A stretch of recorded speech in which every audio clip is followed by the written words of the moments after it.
first one, fourth row. Fourth. Mike, just raise your hand.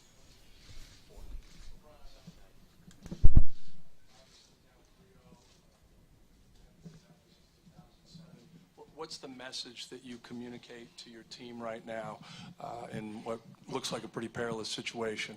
Well, we didn't have not many words after the game, so I'll figure it out within the next 48 hours. Obviously, it's a dramatic situation to be in, but it is what it is, and we got to get ready for Game 4. So we're gonna come in tomorrow. We're gonna watch some film, see ways we can get better, and just try to take it one game at a time. Dave, back right. LeBron, Dave McMenamin, ESPN. You guys are up 6 with 3:09 to go. What stands out to you in the remaining 3 minutes after that? They made some shots and we didn't. I mean, we had some really good looks. I had a turnaround jumper and a post fadeaway. My ton didn't go in. Kyle had a corner three, really good look right in front of their bench, didn't go in. And they came down and, Steph, one kind of ricocheted off the backboard. He got a tip in. KD got a pull up on Tristan, and then he shoots a bomb, in transition. So it's a miss or make lead. We make a couple, they miss a couple, and it's the other way around, but it didn't happen that way. Robert, over here. Robert Littell, Black Sports Online. Last year, you guys did something that was never done before in the NBA Finals, coming back from 3-1.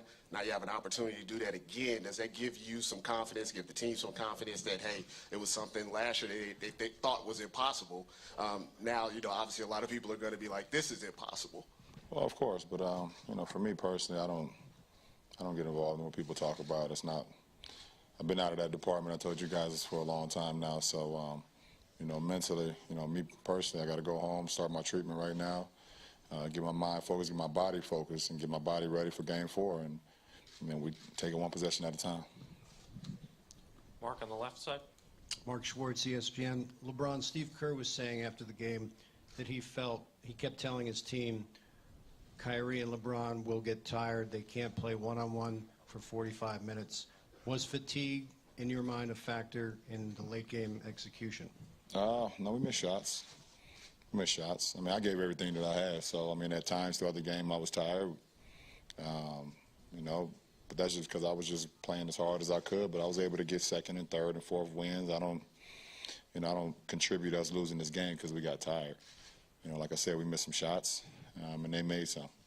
And also, can you talk about your mindset when Kevin came up the court with about 40 seconds left to go and he paused at the three-point line when you were defending him?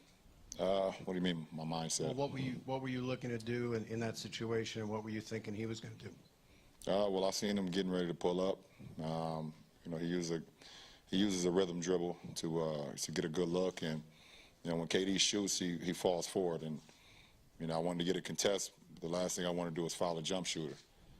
So I wanted to jump and contest it, but I know when he shoots, he kind of leans forward a little bit, so I just stayed there, high hands, contested, and he made it.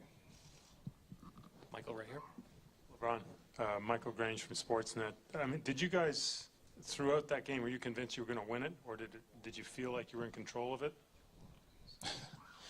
Of course we thought we was going to win. That's just, we had an opportunity. And they had opportunities as well, like I said. And they made the most of it, and we didn't. So, yeah, we came in the game believing we was going to win, for sure. I'm saying, as the game went on, when you looked around the shots you were making, the way your guys were playing? We were playing good basketball. Kyrie got it going. JR, got it going as well.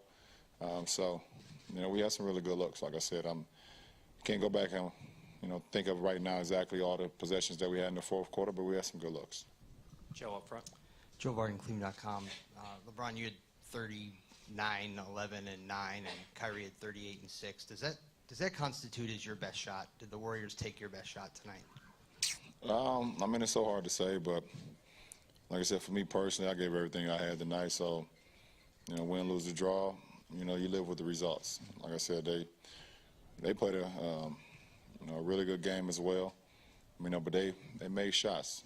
They made shots down the stretch. They got stops, which they've been doing. We shot in the low 40s again. They got stops, and then they made play after play down the stretch. You know, they withstand that from you guys tonight.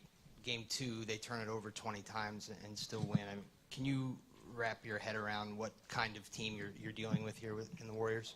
Oh, I mean, before the series even started, we knew we was dealing with I said it after we won the East Conference Finals, that we getting ready for a juggernaut. I mean, it's probably the most firepower, I've played in my career.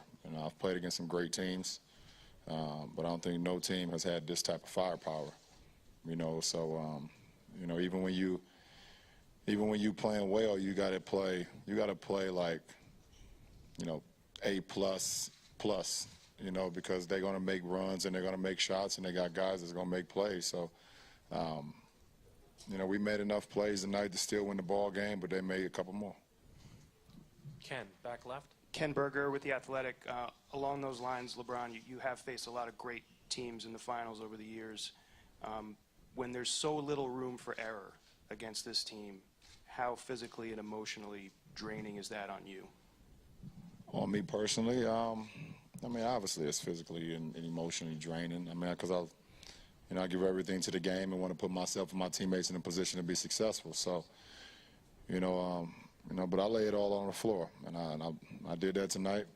Gave everything that I had, both mentally and physically. So, obviously, I'm drained right now. I'm ready to get home. But you're going against a team like this, and you put together a game like we had, where we had an opportunity.